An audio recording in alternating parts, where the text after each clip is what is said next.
boquvchisini yo'qotgan hamda bir necha yillardan beri tegishli davlat idoralariga murojaat qilgan. Murojaatlarida faqatgina bir xil gap so'z, ya'ni ko'rib chiqamiz, ko'rib chiqamiz, ko'rib chiqamiz. 2019-yilda xo'jayinim vafot etgan yildan boshlab men murojaat qilaman. O'sha yillari hokimiyatga ham, mahallaga ham arizalarim bor edi. Ariza bilan murojaat qilganman, lekin ularni javoblari faqat menga bir xil tarzda kelyapti. Ko'rib chiqamiz, ko'rib chiqamiz. Uy-joy masalasi ijtimoiy himoya milliy agentligidan uy-joy berilmaydi. Faqat o'sha yetim va ota-ona qaramog'idan mahrum bo'lgan bolalar bor. O'shalar voyaga yetgandan keyin ularga uy-joy bilan ta'minlab beriladi. Qabul qilasizlarmi bergan yordamlarini? Qabul qilamiz.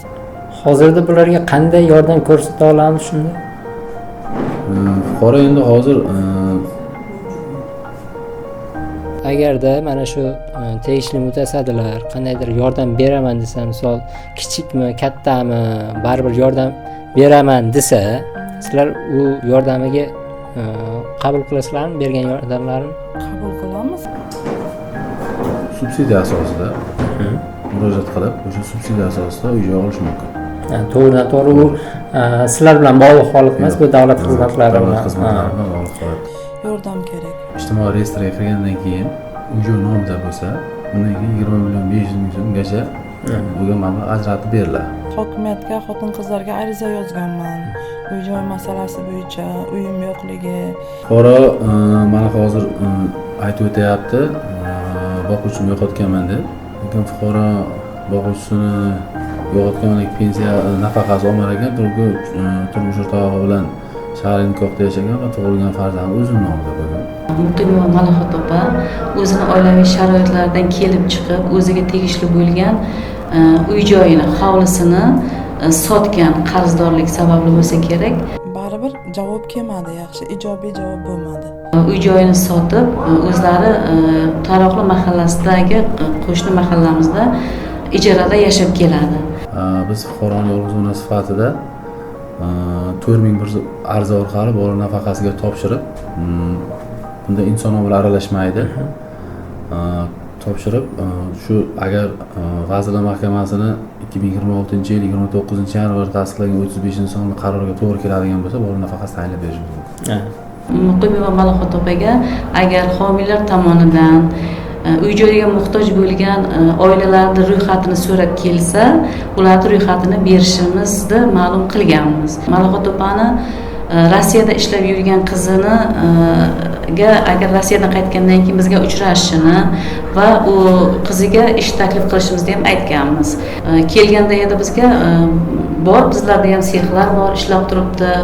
O'sha sexlarda bir nechta ayollarni joylashtirganmiz, hozirga qadar ishlab kelyapti. Shular qatori opani qizini ham o'sha joylarga ishga joylashtirmoqchi edik. Afsuski, opa qizi ham kelmadi, o'zi ham murojaat qilmadi. Lekin opani o'zini ayollar daftariga kiritmoqchi edik, o'zi rad qildi. Meni faqat qizimni kiritinglar, qizimga yordam beringlar, bo'ladi shu deb rad qildi-da. Assalomu alaykum hurmatli Effektiv kuzatuvchilar. Hozir biz aynan Surxondaryo viloyati Sherobod tumanidamiz. Sababi bu yerdan bizga Xurshid opa murojaat qilgan, ya'ni boquvchisini yo'qotgan hamda bir necha yillardan beri tegishli davlat idoralariga murojaat qilgan. Murojaatlarida faqatgina bir xil gap so'z, ya'ni ko'rib chiqamiz, ko'rib chiqamiz, ko'rib chiqamiz. Bir yildan beri hali tayinli javob berilmayotganligini aytib kelmoqda hamda bizga murojaat qildi. Hozir to'g'ri o'zlariga yuzlanamiz. Assalomu alaykum. Assalomu alaykum. Charchamayapsizmi? Sog'ligingiz yaxshimi? Rahmat, yaxshi. O'zi bir holat bo'yicha bir tushuntirish bersangiz, nima bo'lgan o'zi vaziyat? Qachondan beri misol xo'jayingizni qachon yo'qotdingiz va qachondan beri shunaqa sarson bo'lib yuribsiz? 2019-yilda xo'jayinim vafot etgan yildan boshlab men murojaat qilaman. O'sha yillari hokimiyatga ham, mahallaga ham arizalarim bor edi.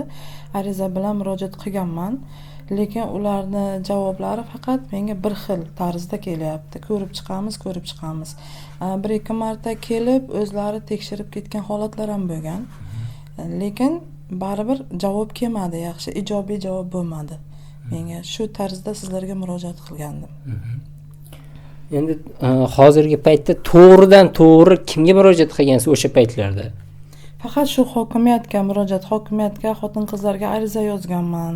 Uy-joy masalasi bo'yicha uyim yo'qligi, ikkita farzandim borligi, erim vafot etganligi haqida hammalarini yozib joyiga joylashtirganman-da. Aytganman hammasini. Qarang, ikkita farzandim bor deyapsiz. Hozirda kichik farzandingiz yoki katta farzandingiz, o'g'il farzand bormi? Ha, o'g'il, katta o'g'lim endi o'sha voyaga yetib, endi ishlaydigan bo'ldi. O paytlar yosh edi farzandlarim. Endi qizim hali voyaga yetmagan, maktab o'quvchisi. Hozir o'sha katta farzandingiz qayerda? O'sha yerda sizlar bilan? Ha, biz bilan, lekin hozir Toshkentga ishlaydi. Ishlashga.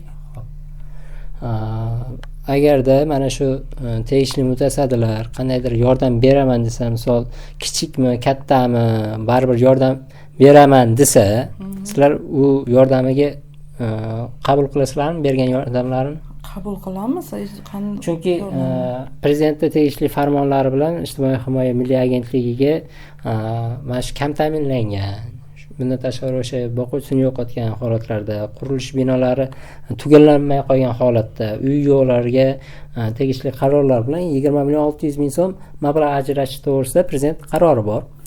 Ushbu qarorlari bir nechta joylarda, misol biz o'zimiz ko'rib guvohiga aylanganmiz, boshqa qilganmiz, bir xillariga ajratyapti, bir xillariga ajratmayapti. O'sha holat bo'yicha agar yordam beramiz desa, ular ham to'g'ri qabul qilasizlar, jon deb. Men so'ragan yordamim shuki, faqat menga uy-joy masalasi bo'yicha uydan yordam kerak. Sizga to'g'ridan-to'g'ri uy emas, balki ular taklifiga asosan subsidiya yoki ipoteka xizmatlari bo'yicha taklif qilsa, ularga ham rozi bo'lasizmi? Mayli, rozi bo'laman. Agar shunaqa taklif chiqsa, bu hali to'g'ridan-to'g'ri taklif berilmagan. Shunchaki men o'zim aytyapman, berilsa degan ma'noda. Ko'ramiz, holat bo'yicha hozir hokimiyatga boramiz, o'sha tegishli javoblari, ya'ni ko'rib chiqamiz deyilgani necha yilga aytilgan ekan. Ya'ni bu shunchaki gap emas, yoki qog'ozdagi gap bo'lib qolishiga biz harakat qilmaymiz, chunki to'g'ridan-to'g'ri yozma tarzda beradi, boshqa bo'ladi, baribir ko'rib chiqamiz deyilgani aniq muddati qachon?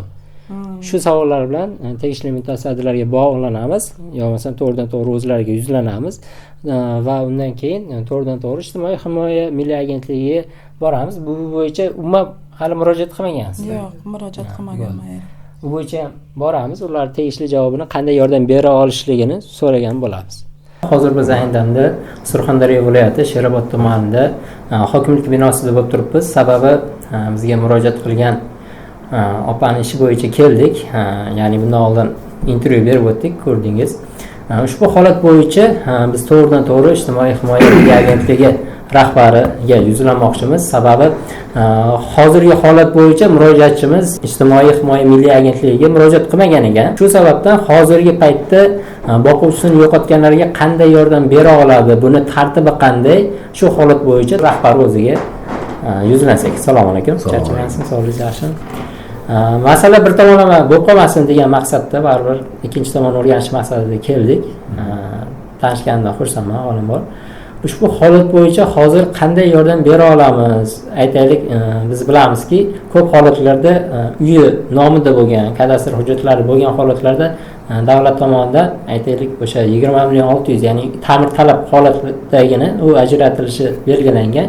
O'shanga bularga uy joy bo'yicha qandaydir kredit asosidami yoki to'g'ridan-to'g'ri subsidiya asosidami qanday holatlarda uy olishi mumkin boquvchisini yo'qotgan holatda? Assalomu alaykum. Bu bo'yicha Mardonova Malaxot opa Sherobod tumani Baxtliguzar mahallasida yashaydi. Haqiqatan ham fuqaro hozir ijtimoiy himoya milliy agentligida bironta murojaat qoldirmagan. Hozir uy-joy masalasida murojaat qilgan ekan.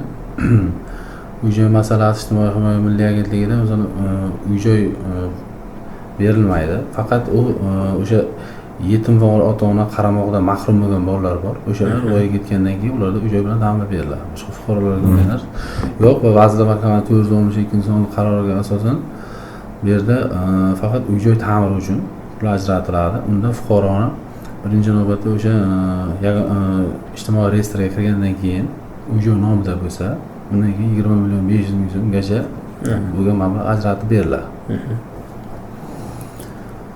Hozirda bularga qanday yordam ko'rsata olamiz shunda?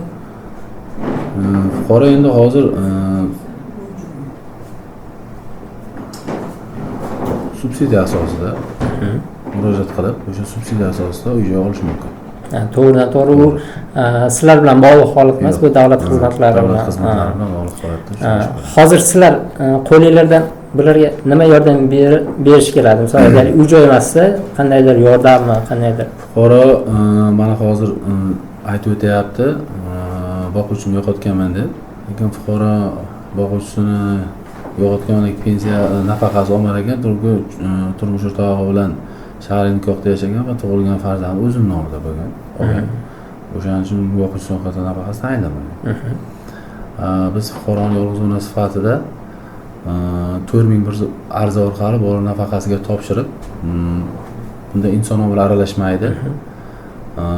Topshirib, shu agar Vazirlar Mahkamasini 2026-yil 29-yanvar tasdiqlagan 35-sonli qaroriga to'g'ri keladigan bo'lsa, bola nafaqasi tayinlab berish mumkin. Faqat shu tomonlama yordam berish mumkin. Buning uchun tegishli ariza, chunki voyaga yetmagan bir nafar farzandi bor. Bu bo'yicha tegishli ariza yozib qoldirsa, demak bu o'rganib har bir chiqasizlar. mahallada, ijtimoiy himoyalangan har bir mahallada o'zining ijtimoiy xodim bor. O'sha ijtimoiy xodimga murojaat qiladi. Yoki inson markaziga, agar hozir bu fuqarolarni ariza topshirishini cheklanmagan, xohlasa davlat xizmatlari markazidan topshirib bemalol murojaat qilish mumkin. Muqimova Malohat opa o'zini oilaviy sharoitlaridan kelib chiqib, o'ziga tegishli bo'lgan uy-joyini, hovlisini sotgan qarzdorlik sababli bo'lsa kerak va uy-joyini sotib o'zlari Taroqli mahallasidagi qo'shni mahallamizda ijarada yashab keladi.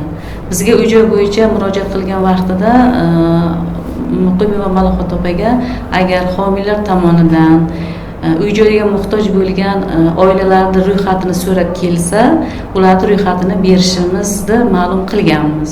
Bundan tashqari Malohat opani Rossiyada ishlab yurgan qizini agar Rossiyadan qaytgandan keyin bizga uchrashishini va u qiziga ish taklif qilishimizni ham aytganmiz.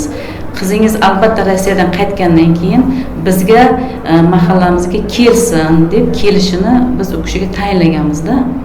Lekin u qizi kelmadi.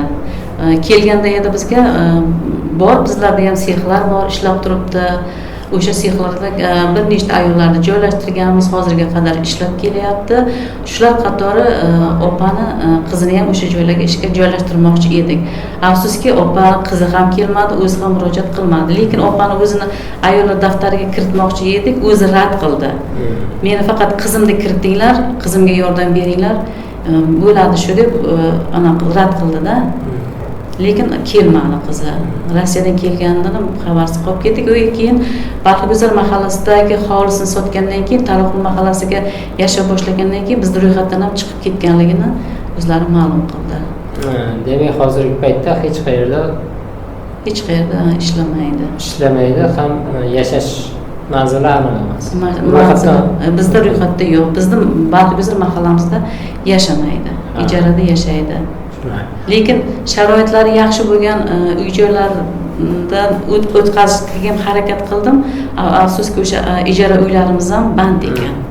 Keyin yana bitta narsani ta'kidlab o'tdiki, o'sha homiylar masalasi bo'yicha, adashmasam homiylar endi bizga ham ro'yxatimiz berilmagan, endi u narsa bizga ham ochiq emas edi. Haqiqatan misol sizlarga misol birorta homiy kelib turib, ro'yxat shakllantirib beringlar deganmi yo bo'lsa bu bor gapmi yoki yo'q gapmi? Homiylar tomonidan uy-joylar berilgan, lekin yaqin o'rtada mana shu uy-joylarga muhtoj bo'lgan oilalar bo'yicha hozircha homiylar hech kim so'rab kelmadi. Agar so'rab kelsa, biz mana shu Muqimova Malohat opani ro'yxatini bergan bo'lardik. Tushunarli. Rahmat.